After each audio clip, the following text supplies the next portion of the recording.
بسم الله الرحمن الرحيم. السلام عليكم ورحمة الله تعالى وبركاته. سومالي محمد ماذا اللي بجوكتان سوى البعض مقال كان قدامنا إنسان وحائد الله هاي وقت وايدين وعناده. أنت سكدي وحربها إن إذا نوداجو أرين لكن حقول رأي إن المجيء يدين شيء مجيء يقول دمستير وأحمد نور عبد الله حسن وجوه مقالة مقدشو. أرين ترى سومالي محمد إن نوداجو حاويان ملمهم بقى مدو سديد بلاد waxaan ku jiray xaalad aan la qiyaasi karin runtii dareen ahaan. waxaa magaalada Gaalkacyo ee gobolka Mudug ku xiran wiil ila dhashay oo da'diiga weyneed ah oo lagu magacaabo Cabdiqaadir Cabdulla Xasan.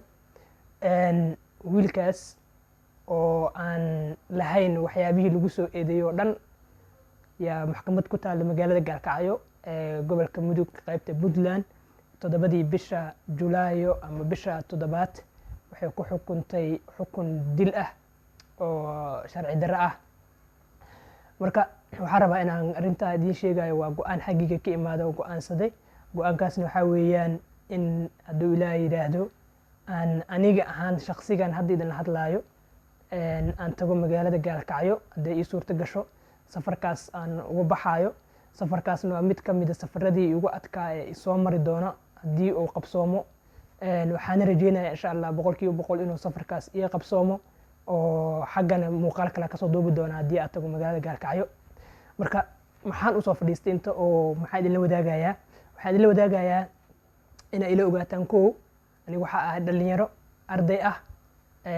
maxaan ku yiraahdaa sida dareemaysaan aragga naafaka ah wax siyaasad ah oo shuqul ku leeyahay aysan jirinin.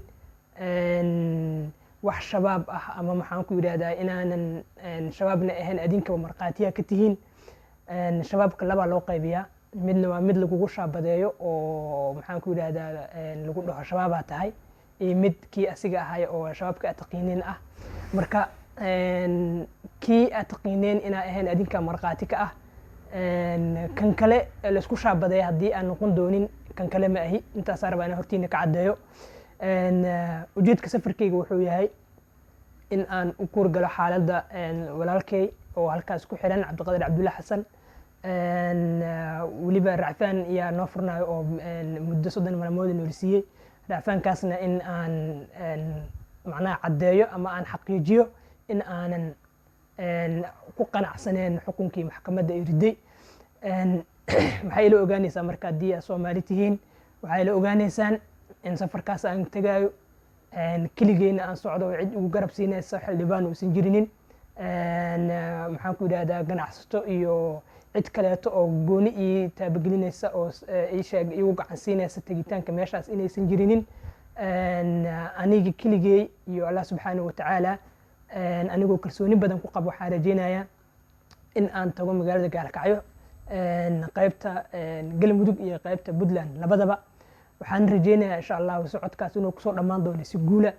waxaan marka rabaa inaan halkan baaq ugu diro madaxweynaha dowladda federaalka Soomaaliya mudane Maxamed Cabdullaahi Maxamed Farmaajo, ra'iisul wasaaraha Soomaaliya mudane Maxamed Xuseen Rooble, madaxweynaha maamulka Galmudug mudane Axmed Cabdi Kaari Qorqor, madaxweynaha Puntland mudane Saciid Cabdullaahi Dani, gudoomiyaasha Galmudug iyo Puntland ee magaalada Gaalkacyo, iyo guud ahaan shacabka reer Puntland si gaar ah shacabka reer Gaalkacyood.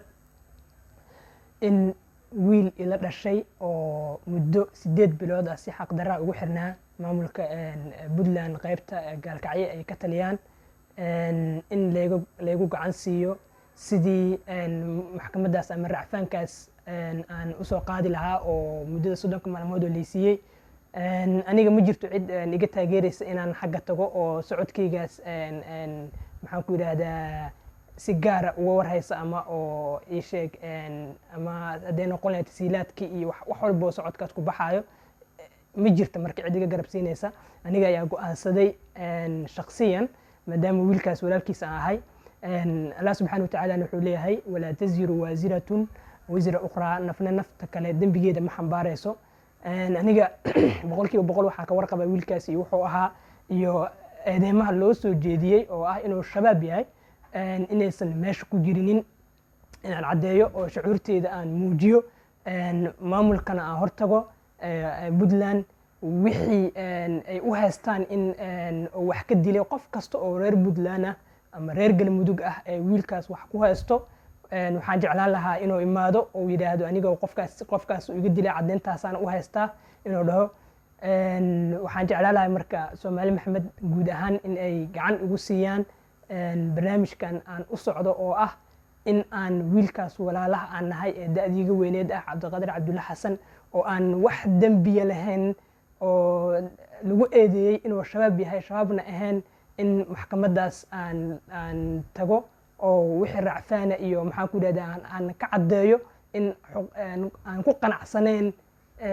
xukunkii maxkamadda ee riday 7 bishan ama bisha Juulaay xukunkii dilka ahaa ee ku riday Cabdiqaadir Cabdulla Xasan iyo dhalinyarada kaleba laakiin aniga dhalinyaro kale ma hadlayo laakiin waxa uu hadlayo wiilkan la dhashay Cabdiqaadir Cabdulla Xasan qof kasta oo dambi ku haysta oo reer Puntland ah qof kasta oo reer Galmudug ah ee dambi ku haysto oo dhaha ii sheeg qof hebel oo iga dilay ama cadeyntaas u haystaa qofkii dhahayo maxkamadda inuu igu imaadana waa jeclaan lahaa waxaa kaloo jeclaan lahaa aniga hadalkan hadda hadlayo ama meesha muuqaalkan aan soo duubayo ma jirto cid igu qasbaysa oo inaan sidaan u soo hadlo cid igu qasbaysa oo ka dambaysa ma jirto kaliya dareenkayga iyo shucuurta aan leeyahay oo ah wiil Soomaaliyeed oo wax qalada aan lahaynin oo habeen madow 4 saac habeen gurigiisa lagala baxay oo shaqo aan ku lahayn arinta lagu soo eedeeyay yaa rabaa in arintiisa aan u kuurgalo waxaan rajeynayaa guud ahaan inaad gacan iga siin doontaan oo aad sida ugu dhaqsaha badan baaqigaas looga soo jawaabi doono laga yaabee inaysan baaqiga waxba ka soo qaadanin madaxdii aan magacaabay ee dhammaantoodba ay quseysay arrintan aan hadda ka hadlayo waxaan rajeynayaa runtii safarkaas waan ani ahaan shakhsiyan ugu magac daray safarkii ugu halista badnaa ee aan galo noloshayda waxaan rajeynayaa safar nabadeysan oo inuu ii noqdo oo guulna ugu soo dhammaan doono waan rajeynayaa hadduu Ilaahay yiraahdo ma raba inaan hadalka kusii dheeraado wax badan sii dhaho waxaan rajeynayaa in layga gacan siin doono oo markii aan tago magaalada Gaalkacyo shacabka reer Gaalkacyo labada qaybood oo Galmudug iyo Puntland labadaba inay soo dhaweyn doonaanna waa ku rajo weynahay hadduu Ilaahay yiraahdo halkaas aan kusoo koobayaa. Assalaamu calaykum waraxmatullaahi wabarakaatuh.